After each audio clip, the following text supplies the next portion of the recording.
Boa noite, eu sou Marcelo Militão e está começando o programa Cidadão Tropical. A economia do Brasil e do mundo vive os reflexos das guerras que ameaçam a paz e a vida no planeta. Além disso, a questão climática também aperta o cinto cada vez mais. O resultado é que os índices de crescimento despencaram na maioria das economias do mundo. No Brasil não tem sido diferente, embora no ano de 2023 ainda tenha ocorrido um crescimento. Para isso acontecer, o desempenho da indústria e do comércio, além de outros setores, é ponto-chave para impulsionar a atividade econômica. O nível do desemprego é outro ponto sensível, com impacto significativo na qualidade de vida e no dinamismo da economia. Isso tudo resulta, entre outros indicadores, no valor da cesta básica, o que atinge de imediato o bolso do consumidor. Para falar desse assunto, convidamos o professor e economista Marco Rambalducci. Rambalducci, como está? Tudo bem? Tudo bem, Marcelo. É sempre um prazer estar aqui com você, conversando com o teu público. Prazer é nosso. Vamos começar pelo PIB. O Brasil voltou ao grupo das 10 maiores economias do mundo. Em 23 teve até um crescimento interessante, né? Teve um crescimento de 2,7%, alguns apontam 2,9% de crescimento do nosso PIB em 2023 e isso ajudou a catapultar o Brasil novamente para o grupo das 10 maiores economias do mundo. Aliás, que ele nunca devia ter saído deste grupo, mas em função da pandemia e de como ela atacou a nossa economia, acabou levando a gente para a 11ª economia, agora voltamos aí para a 9ª economia, com uma expectativa de talvez no ano que vem ou no próximo ano já galgar mais uma posição para o 8º lugar.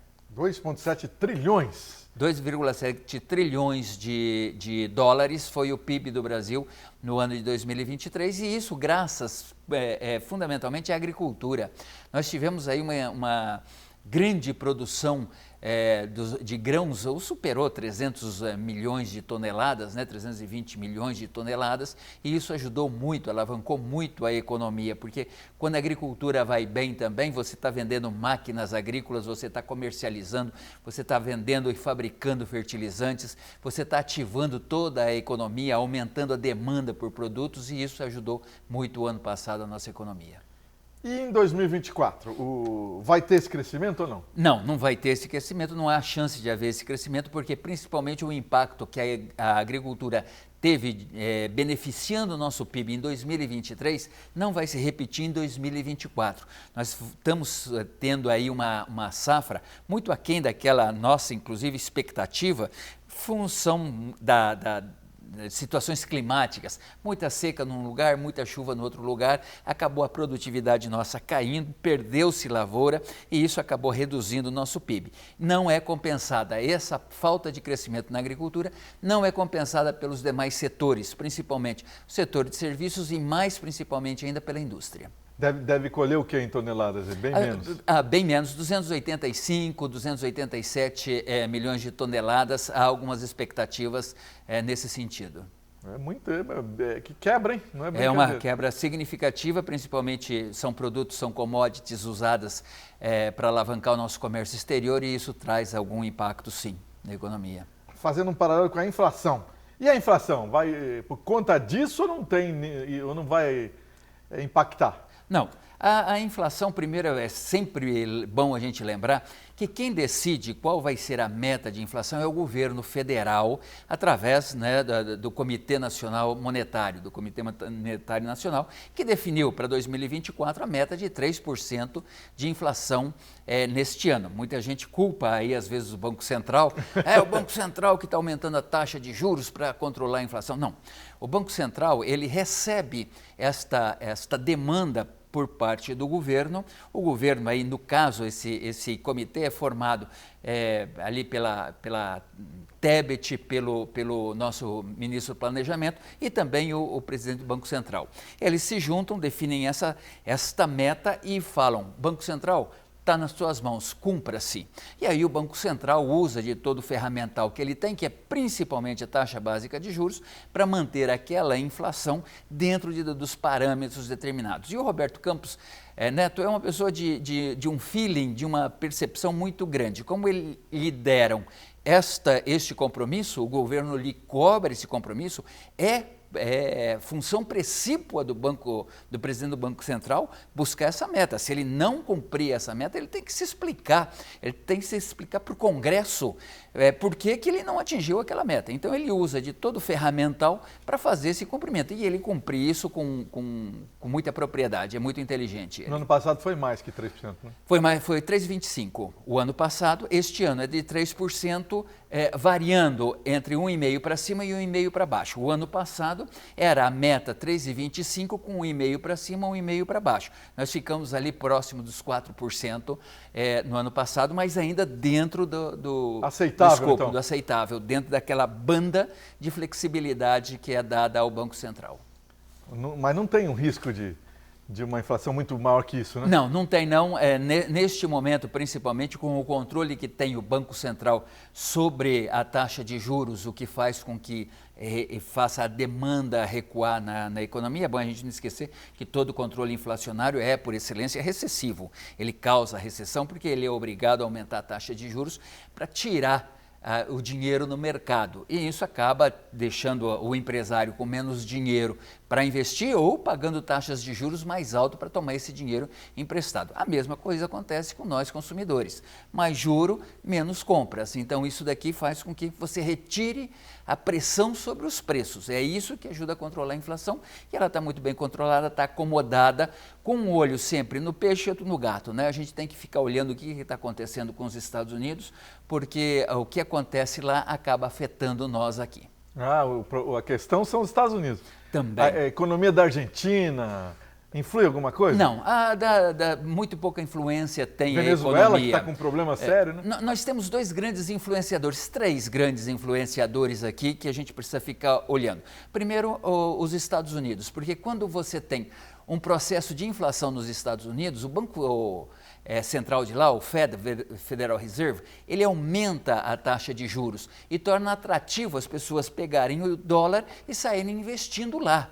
E aí o que acontece? Quando você tem uma fuga de capital daqui, você é obrigado também a aumentar a taxa de juros aqui, porque senão você vai ter problema. Então, um primeiro componente disso é os Estados Unidos. Um segundo componente é a China. A China é o maior nosso importador, é ela que mais importa produtos nossos, é para onde nós mais exportamos nossos produtos, então a gente precisa ficar sempre muito atento àquilo que está acontecendo no mercado chinês. E também na Europa. A Europa, principalmente, não só como mercado consumidor, mas como também essa ebulição que nós estamos enfrentando a respeito também de uma guerra, ali no Oriente Médio também, uma situação de belicosidade, Israel, Hamas, isso tudo traz uma instabilidade muito grande. É para lá que a gente tem que voltar nossos olhos. A Venezuela, a Argentina, elas têm uma dinâmica muito própria e com pouca influência na nossa economia.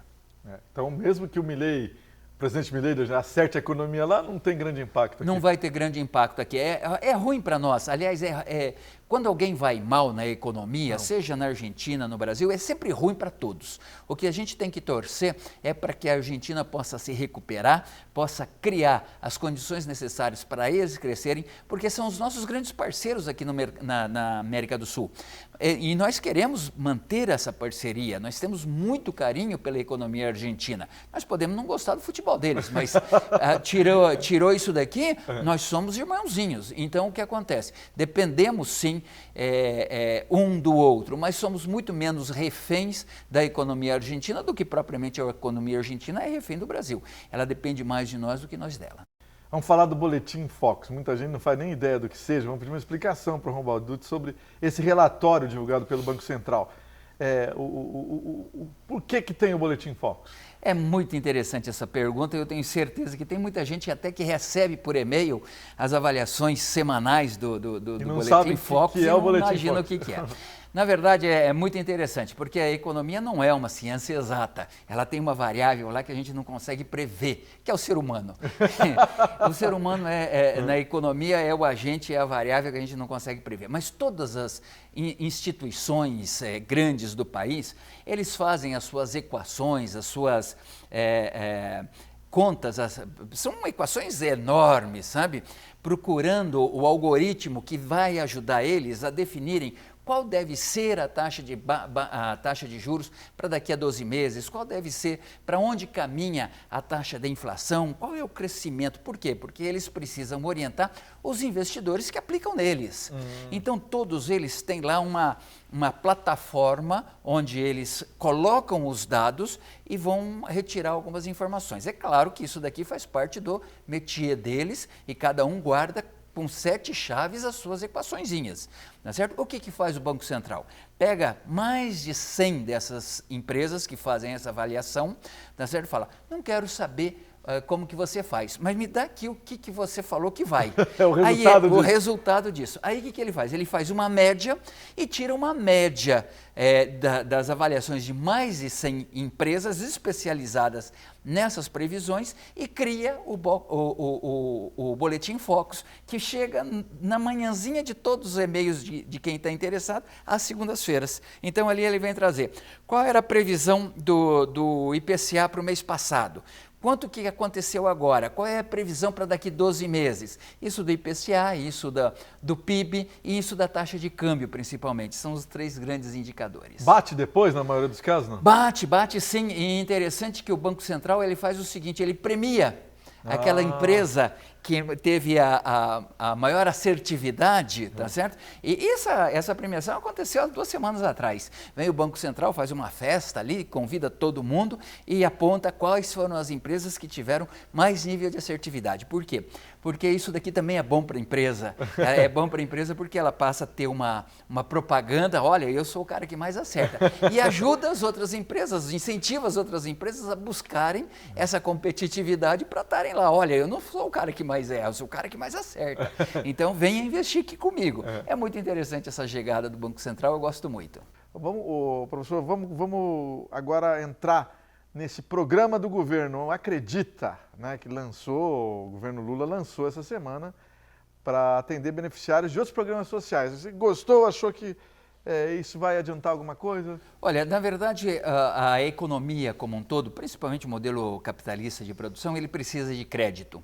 Ele funciona à base de crédito porque quando a pessoa tem acesso a crédito e investe, é a maneira de dinheiro chamar dinheiro, criar dinheiro, no momento que você junta fatores de produção e coloca no mercado um produto que tem um preço mais elevado do que aquele que você gastou na composição desse produto. É assim que se faz a riqueza. Então, toda vez que você tem a facilidade do crédito, isto é um grande impulsionador, sim, para a economia. A única falha neste programa que eu vejo, uma falha um pouco difícil da gente mensurar, mas é que não há um controle da eficiência deste capital emprestado.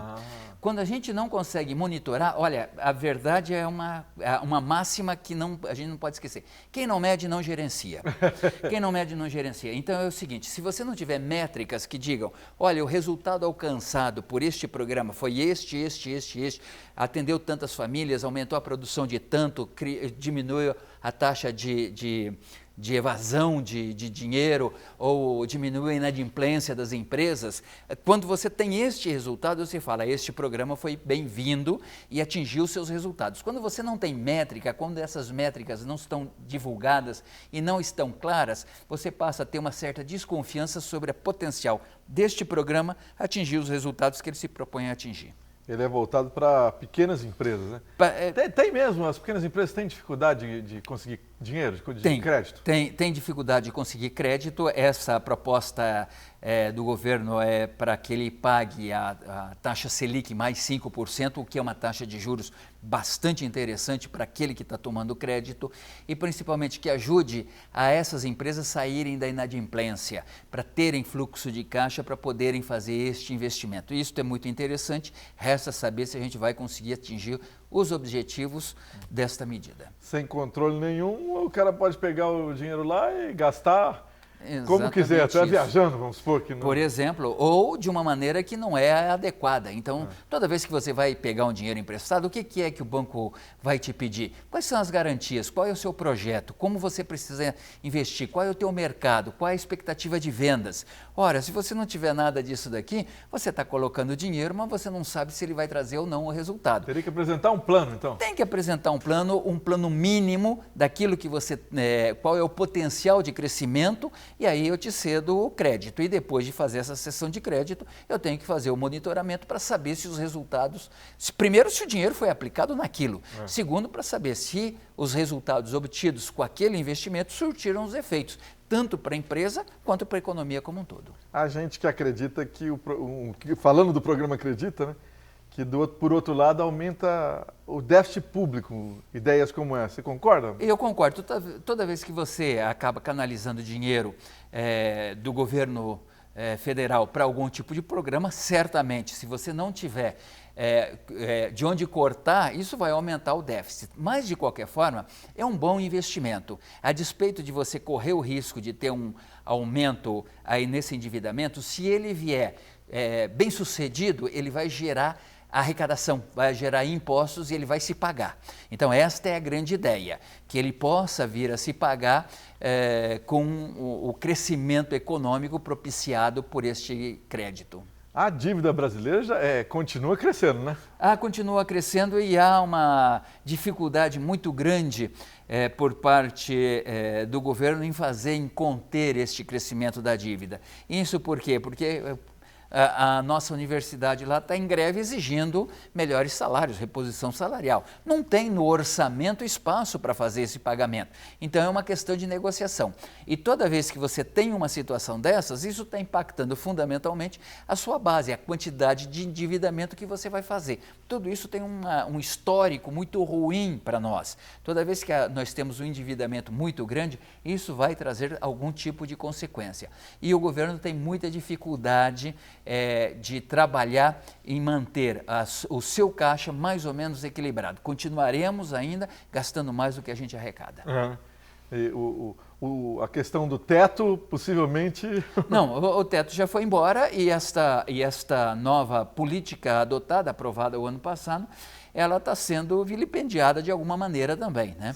Então, por exemplo, o planejamento, né, o ministro Haddad fala o seguinte: não, eu quero cumprir a meta de superávit fiscal para este ano. E o governo e uma facção bastante significativa, principalmente do próprio PT, não defendem o equilíbrio fiscal. Eles falam, não, temos que caminhar para um processo aí de endividamento que a gente não pode deixar as famílias passando fome e necessidade. Na verdade, eu não tenho nada contra esse discurso, mas o fato é que a gente não consegue fazer isso dessa maneira. Uma economia crescendo, uma economia pujante, com taxas de juros baixas, com um governo pouco endividado, isso é que vai tirar realmente as famílias da sua necessidade. E aí tira para sempre, né? Para sempre, porque senão são paliativos que você vai utilizando que vai postergando a saída da crise mesmo.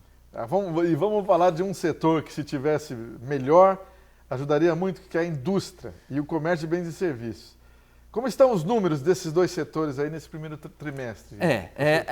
Principalmente a indústria. Eu olho muito a indústria com muito carinho, porque em todos os segmentos no Brasil, em todos os estados brasileiros, a industrialização acabou se perdendo. Nós tivemos um processo de desindustrialização muito grande, principalmente nos últimos 20, 25 anos. Londrina não é diferente disso, para a gente ter uma ideia das pessoas que têm carteira assinada aqui, só para servir de referência, tá?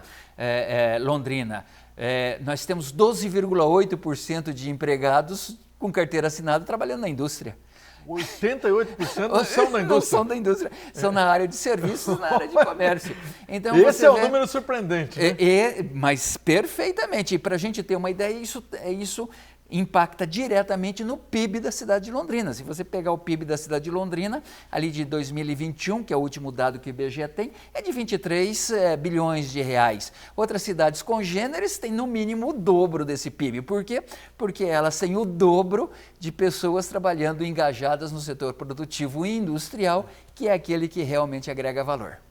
Para falar de alguma Joinville, Joinville, por exemplo? Por exemplo, Joinville, se você falar de Contagem em Minas Gerais, se você falar em Caxias do Sul, no Rio Grande do Sul, se você falar em São Bernardo, em São Paulo, você vai perceber que todas elas têm um PIB, populações que variam entre 450 mil e 820, 830 mil habitantes, que é o caso de São Bernardo, com uma presença da indústria que é o dobro da presença de Londrina, com o seu PIB também o dobro da presença de Londrina. E por que isso é mal? Porque a gente viu aí na semana passada a Prefeitura mandando a Lei de Diretrizes Orçamentárias para ser analisada e aprovada pela Câmara, mostrando ali que Londrina vai investir R$ 5.200 por habitante, quando outras cidades estão investindo mais de R$ 10.000 por habitante. Por quê? Fruto de um crescimento de uma cidade pobre. Nós somos uma cidade pobre e é preciso ficar muito atento para isso não acontecer também. Quantos anos, se a gente voltar um pouco, Londrina era mais rica em termos de indústria? Em 1995, 1996, nós tínhamos uma presença de 22%, 23% da indústria aqui. Nas carteiras assinadas? Nas carteiras assinadas. Então, caiu a gente demais, hein? Caiu muito, de maneira muito significativa. Às vezes a gente fala, não é que a indústria não cresceu, a indústria cresceu, mas acabou havendo uma hipertrofia no lado dos serviços e no lado do comércio. Então, elas cresceram muito mais do que a indústria. Então, proporcionalmente, ela foi minguando. E não é bom para uma economia estar tão desbalanceada como está a economia de Londrina. E você diz também que o Brasil também houve desindustrialização no Brasil. Houve desindustrialização, a indústria no Brasil tem muita dificuldade ainda, apesar da geração de emprego que nós estamos tendo. Nos 3 primeiros meses deste ano, deixa eu ver se é 2 ou 3 primeiros meses desse ano, pelos números do CAGED, o Cadastro Geral de Empregados e Desempregados, nós tivemos a criação de quase 500 mil de postos de trabalho com carteira assinada, o que é bom, muito interessante, mas pouco disso no setor da indústria. Que normalmente paga melhor, inclusive. Né? E é aquela que paga melhor e é aquela que dá mais produtividade, porque você usa uma rotina de criação de produtos e você faz esse produto milhares de vezes. Né? E agora eu vou abrir, por quê? Na sua opinião, por quê? A indústria não cresce mais no Brasil, não cresce mais numa cidade como Londrina, por exemplo? A primeira coisa, durante uma determinada quantidade de tempo, principalmente, isso pairou na academia, principalmente, a questão de 20, 25 anos atrás, nós tínhamos a ideia que tudo ia ser prestação de serviços. E isso daqui foi um erro enorme por parte dos formadores de políticas públicas. E nós tivemos aqui, apesar de um prefeito magnífico que nós tivemos, que era o Dr. Wilson Moreira, mas ele não pregava, ele pregava que nós caíssemos para o setor de prestação de serviços e deixássemos a indústria com as cidades ao nosso redor. Foi exatamente isso que aconteceu, né? Você vê aí Arapongas com 36%, Cambé com 40%, Ibiporã também com números muito mais significativos e a expressividade da indústria na cidade de Londrina acabou se apequenando. Só para acabar com o mito, tem gente que acha que atrair indústria é dar um terreno para o industrial. Não é isso não, né? Completamente errado, completamente equivocada essa ideia. Você tem que dar as condições para ele vir ganhar dinheiro aqui na nossa cidade. Se você der as condições para ele vir ganhar dinheiro, porque ninguém vai colocar a sua empresa aqui num ato de filantropia, não. Isso não existe. Nem eu faria. Exato. Ele vem aqui para ganhar dinheiro. Ele precisa ter as condições necessárias para ele ganhar dinheiro, gerar emprego para a cidade, mas tem que ser uma indústria sempre comprida, que use muita gente antes dela e muita gente depois dela, sabe? Cadeia longa de produção, cadeia longa e local de produção em indústrias de base tecnológica. Esse é o segredo. A gente falava no último bloco sobre a questão do problema de que as vagas de indústria diminuíram, de carteira assinada no Brasil, né? Professor, a gente vê algumas cidades que tem, você acabou de falar isso, cadeia longa de produção, né? Por exemplo, Sorocaba tem a fábrica da Toyota, né? Um monte de outras empresas juntos, não é só a fábrica, né? Agora, o professor, tem a questão do Madeiro, cuja sede da Cozinha Central é Ponta Grossa, né? Mas o que isso significa quando você tem uma indústria nacional instalada ali? Olha, na verdade, quando você tem uma indústria dessa natureza, qualquer setor produtivo dessa natureza, que a gente chama de classe mundial, ela é obrigada a atender determinados pressupostos que ela exige que os seus fornecedores também tenham, seja no que diz respeito ao trabalhista, seja o que diz respeito ao meio ambiente, seja o que diz respeito à qualidade mínima. a cumprimento de prazos. Então, todas essas empresas que acabam trabalhando para uma empresa de nível mundial acabam se tornando de nível mundial. E aí o que acontece? Você ganha competência para você trabalhar em qualquer outra empresa e até se tornar uma empresa de nível mundial ou com capacidade de atender outras empresas de nível mundial. É isso que acontece quando a gente traz empresas dessa natureza para dentro da nossa economia. Aliás, um exemplo local aqui de Londrina para o estado, do empresário Walter Orsi, que atende o Grupo Madeira, não é isso? Exatamente isso. E para quem não sabe, ele faz balcões refrigerados. Exatamente isso. E ele contava para a gente aqui o quanto foi difícil ele preparar toda a empresa dele para atender um grupo como o Madeiro, com o nível de exigências que tem o Grupo Madeiro. Eles querem o produto de qualidade na hora certa e precisa atender porque tem toda uma cadeia de produção associada àquela entrega. Então, se você vai entregar o balcão frigorífico, antes alguém tem que ter preparado o espaço para esse balcão e depois você tem que deixar ele preparado no prazo certo para as mercadorias entrarem. E o Madeiro fala o seguinte: eu vou inaugurar tal dia. Eu não quero saber, vai fazer sol, vai fazer chuva, a inauguração é esse dia. Então essa empresa precisou se preparar, a empresa do Walter Orsi se preparou muito para poder atender com a qualidade necessária. E quando ele conseguiu fazer esse arranjo, ele falou: agora eu atendo todos os meus clientes com esse mesmo nível de competência. Ele se tornou então uma empresa de classe mundial. Olha que interessante. Londrina podia ter outras empresas, ou pelo menos uma, né? De um mundial grande, fazendo isso com outras aqui, né? Exatamente isso. Seria muito importante que a gente conseguisse atrair empresas de nível mundial. Eu diria o seguinte: 5 empresas. Nós temos algumas empresas fantásticas. A Cacique, por exemplo. Aliás, acabou de ser vendida, né? negociada, mas é a maior planta. Você não crê que vai sair daqui a planta? Não, eu não acredito não, porque embora seja uma planta antiga, mas é a maior planta num único site no mundo. Certo? Nós temos segmento, aí, nesse segmento. Nós temos algumas empresas, por exemplo, a fabricante de sedas aqui que está aqui em Londrina, é uma das maiores do mundo. Nós temos a Adamar, uma das maiores do mundo. Essa eu conheço. Então é muito interessante a gente observar que nós temos, aqui em Londrina, nós temos espírito, sim, para receber empresas de classe mundial. Nós já somos isso. O que nós precisamos é criar as condições para trazê-las aqui e que elas tenham sinergia com a nossa empresa. Falando de emprego e desemprego, o prefeito Marcelo Bellinati foi à Índia, lá na sede da Tata, e anunciou 5 mil postos de trabalho, que agora não sei em quanto tempo, né? Mas nesse tipo, é interessante que tenham 5 novos mil. Esse tipo vai trazer o que para a cidade além dos empregos? Olha, ou é só isso? Na verdade, inclusive, em reportagem que está aí disponível para quem quiser ver, o próprio gerente da empresa fala: olha, o nosso custo é mão de obra, né? Nós queremos todo mundo que vem contratar gente aqui em Londrina, nós queremos, mas a gente há de convir que quando você tem uma empresa de cadeia curta de produção, que ela usa pelas costas a mulher do cafezinho e pela frente um link de internet, você fica muito refém só da agregação de valor e, claro, o recolhimento de impostos necessários, mas do valor criado na forma de salários. Quando você tem uma empresa de cadeia longa, onde muitas empresas trabalham para esta outra empresa, a sua cadeia de valor vai criando valor ao longo de toda a cadeia. E ela dá emprego para a pessoa que costura o sofá de uma indústria automotiva, por exemplo, até o cara que faz a usinagem de um bloco de motores.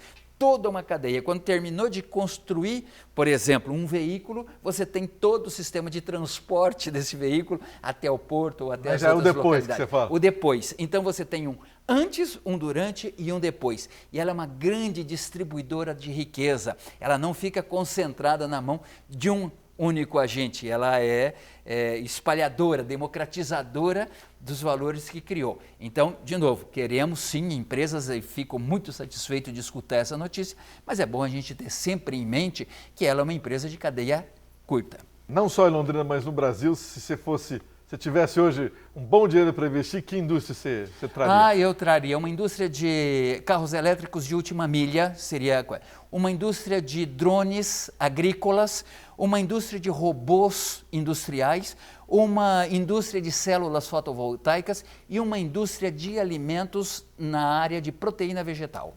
Seriam 5 setores que a gente poderia... Mas é a indústria, porque o cara fala, a empresa de célula fotovoltaica, mas não quem vende o produto. Não. Quem fabrica a célula, não é nem quem fabrica o painel. Eu estou falando quem fabrica a célula fotovoltaica. Hoje se traz tudo de fora, é isso? Tudo da China. Ele vem todos eles agradecem, da China. né? Com certeza. Vamos falar da cesta básica? E com tudo isso, com o desempenho do PIB, qual a expectativa da inflação e a cesta básica? A cesta básica, olha que coisa interessante. Ontem eu conversava com um amigo e ele ficava com muita raiva dos economistas e nós que fazemos algumas previsões e algumas análises a respeito da inflação. Ele falava o seguinte: cara, vocês não vão no supermercado para ver a inflação, o aumento de preço? Que história é essa de inflação de 3,5%, né?